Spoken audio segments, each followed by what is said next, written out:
Hey everyone, I need to come clean. I've been living a secret double life. As much as I love the hyper-optimized tools in my Pocket EDC toolkit, I've been on a side quest to find the perfect multi-tool that converges all these into one thing. My perfect multi-tool would have just the tools I need and no extras. Since I've learned I don't need pliers on the daily, all the pliers-based Leathermen are out. Victorinox is pretty unbeatable from a weight to utility perspective, but even though they have a lot of models, none of them checked all the right boxes for me. At first, I kind of got obsessed with the idea of adding a pair of scissors to my Bantam Alox. I really thought this would be my ideal knife, but it turned out to be a lot harder than it looks and was definitely not a good choice for a first-time mod. Luckily, I found Victorimods on Instagram. He handmade my custom Bantam X knife in Germany and shipped it out within a day or two. It looks like it's fresh from the factory. The scissors add one more layer to the Bantam, but it's only 2.6 millimeters thicker and 18 grams or half an ounce heavier at 47 grams or 1.65 ounces. I am thrilled with the Bantam X, but a custom Swiss Army knife isn't cheap because this needs parts from 3 different donor knives and a lot of skill to put it together cleanly. At this point, I know a bunch of you are literally screaming, "Why not just buy a compact?" And you're right, it's pretty great.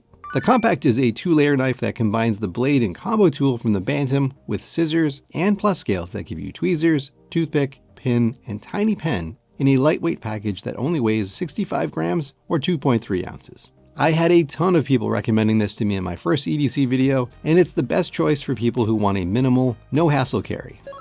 Strangely, the compact costs $60, which is pretty steep because a similar knife with scissors like the Climber is only $45. It's odd that they charge you $15 for fewer tools. Yes, you get the plus scales with a pin and pen and a micro flathead driver in the corkscrew, but there's no way those cost more than the small blade, full opener layer, and all that the Climber has. My guess is they charge this much because they can. Since the compact doesn't have any screwdrivers other than the flathead on the combo tool, I need to carry this with my new 711L mini ratchet and double-sided bits to round out the kit. Together, these weigh 113 grams or 4 ounces, which is 20 grams or 2/3 of an ounce heavier than my pocket toolkit with the Bantam, so even though it's more integrated, it's not lighter. It also doesn't carry as nicely as my separate tools because the compact is too chunky to fit in my wallet, and when I take the scissors and tweezers out, there's extra space, so the screwdriver tends to slide around or fall out. I'm pretty happy with this setup, but the compact just doesn't excite me. It's like a Toyota Camry. It's practical, but kind of boring, and really isn't an improvement over my individual tools. Then one day I picked up a Swiss Army knife that completely changed everything. A lot of you posted comments in my video that I should check out the CyberTool M as an all-in-one solution because it includes a bit driver and bit storage. I eventually bought one for $80 to check it out, and the bit driver really blew my mind. It's incredibly strong, long enough to reach into tight spots, and locks at 90 degrees to get more torque.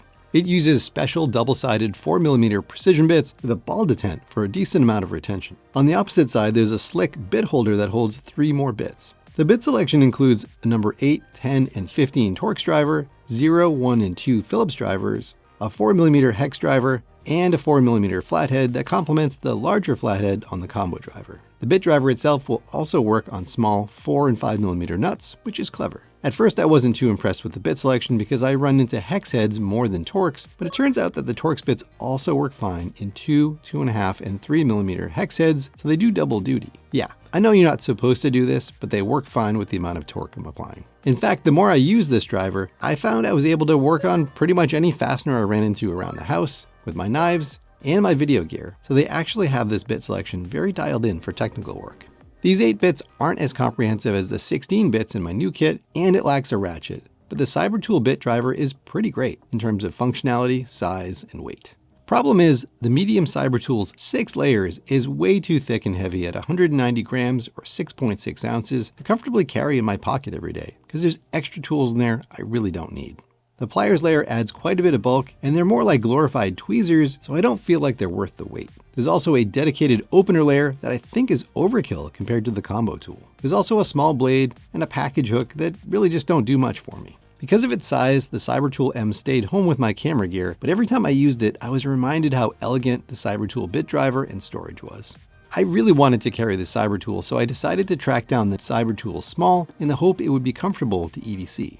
Eventually, I was able to find one of the last ones for sale on Knife Center for $105 shipped, which is cheaper than a lot of those found on eBay. Size-wise, this is spot on. I can carry it in my pocket comfortably because it only weighs 95 grams or 3.35 ounces, which is half an ounce less than my Bantam-based toolkit. I used this for my EDC for a while, and it was super handy to have the bit driver on me, but the CyberTool Small is far from perfect. To get this down in size, Victorinox dropped the pliers and scissors layers from the medium. I don't miss the pliers, but I really miss the scissors. I think Victorinox should have included scissors in the CyberTool Small and combined the separate blade and opener layers into a single layer with blade and combo tool like the Bantam or Compact. That would be my ideal multi-tool. I found a few good examples of CyberTool mods with this exact tool set and started collecting photos and dreaming of finding a modder to build one for me. I eventually found Wes from RebelRestorationsAndPrototypes on Instagram, and he was able to build my perfect CyberTool in just a few days and ship it quickly from California.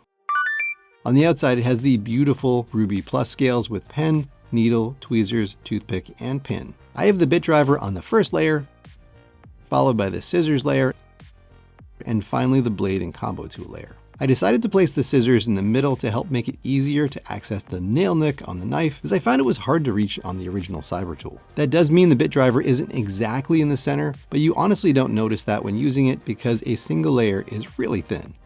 Normally you'd have a package hook on the back side of the scissors, but I swapped that out for an awl because I think that's much more useful to punch holes and start a fire with a ferro rod. I also removed the lanyard hook on the end, as that really digs into the palm of my hand when using the driver, and this makes it much more comfortable to use. One small mod I did myself is sharpen the corner of the combo tool to make it into a very effective package opener. It just took a minute on a whetstone to grind this down, and is faster to deploy than the main blade and keeps it from getting gummed up with tape residue. In a controversial decision, I swapped the corkscrew for a Phillips driver. I know, it's redundant with the bit driver, but I don't drink wine, and I like how much smoother and smaller the Phillips is, so this helps with carry comfort more than anything. I do miss having the option for storing a micro driver in the corkscrew, but it kind of bugs me that I could only carry either a flathead or Phillips, not both. Instead, I designed and 3D printed this tiny tray that slides into the toothpick slot and holds the Leatherman double-sided micro driver, so I have both a Phillips and flathead on me for eyeglasses. I'm thinking about selling these, so if you're interested, let me know down in the comments. This packs everything from my EDC kit into a single tool, and even has a few extra things like the awl and pin that have been surprisingly handy.